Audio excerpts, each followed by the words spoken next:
The state of our union is divided. Joe Biden says he's the president for all Americans, despite demonizing half the country. I guess that's what today's socialists in the Democrat Party call unifying. Let's now bring in the president of the Family Research Council, Tony Perkins. Also have Newsmax analyst, Harvard Law professor emeritus, and author of the new book, The Price of Principle, Why Integrity is Worth the Price on Consequences. Alan Dershowitz. Hey, guys. Welcome to both of you. The question is Thanks, for Chris. Both of you, this first one. Last night was the soft launch of Joe Biden's re-election campaign. Do you think Biden unified the country with this speech last night? Tony, you go first. Well, the president continues to talk unity, but his actions continue to divide the nation. I'm not sure how you unify a nation over abortion till birth policies and trampling religious freedom. That's a polarizing agenda. This president talks and uses words, but his actions speak something else. And so, no, I think it was a very dividing speech, and I think this president further drives a wedge between Americans. Professor Dershowitz, as a traditional liberal, how do you think Joe Biden did last night?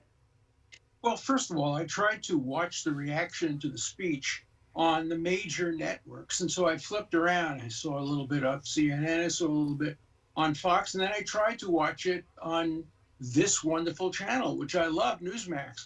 And I couldn't get it because I live in Miami Beach, and they've taken it off the air. And they denied me and all Americans the right to see the Biden speech and hear comments from a wide diversity of point of view. That is censorship, it's un-American, and it's wrong. So I wanted to start with that. I did see the speech, of course. I thought there were two major headlines that one of them hasn't been picked up at all. And that is, the second one is Huckabee Sanders' speech was a direct attack on Donald Trump. She was basically saying he's finished, he's done, we don't want to hear from him anymore. We're the young people, we're taking over the Republican Party. I'm not going to mention him. I'm not going to give any credit to him. It's forget about it. From now on, it's people like me who are going to take over the Republican Party.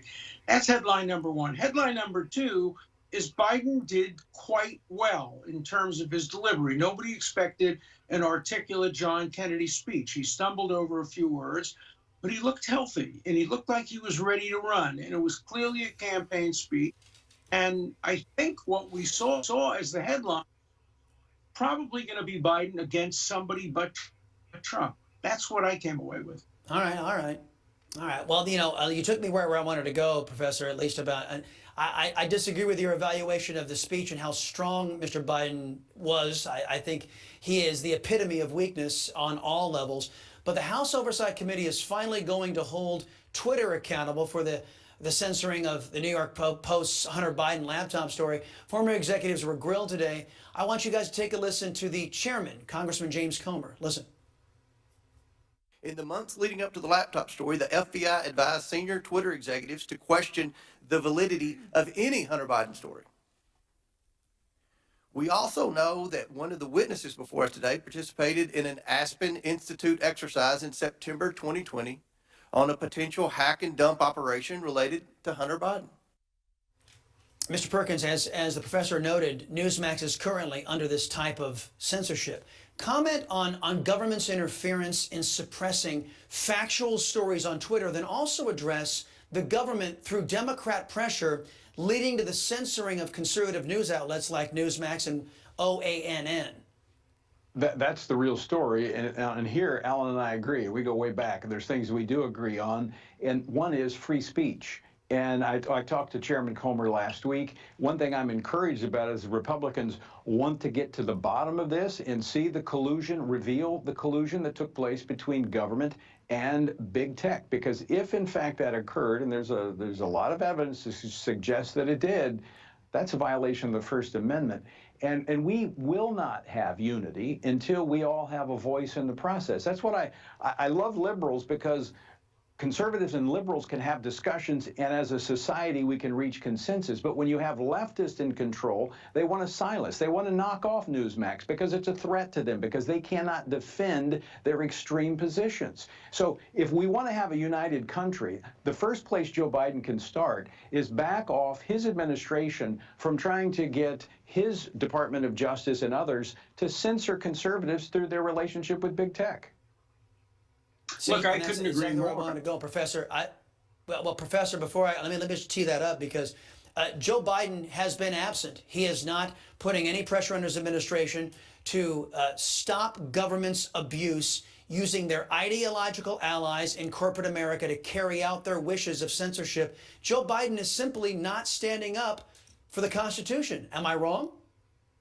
No, I agree with you. And I think it's true of the Democratic leaders as well. I don't think we've heard enough from the Democratic Party about this censorship. I think your point is very good to distinguish between liberals on the one hand. I'm a liberal, so I support a lot of the programs that President Biden put forward. And I think if America looked like the America he wanted to be like in yesterday's speech, I'd be very happy. But as a liberal, I want to hear the other point of view. I don't want anything censored. I want every American to be able to make up their mind after hearing Newsmax, after hearing you, after hearing me. That's why I like being on Newsmax. We can have two different people presenting two different points of view on Biden. But if they take Newsmax off the air, or if they start taking stories about Hunter Biden off Twitter, there's something very un-American about that.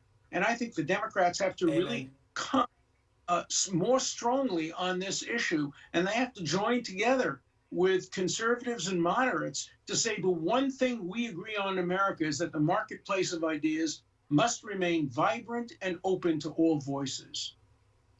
Yeah, I'm with Mr. Perkins. I think that the anti-American leftists who have taken over your party, Professor, they are the problem. Alan Dershowitz and Tony Perkins, gentlemen, thank you very much. Appreciate your time.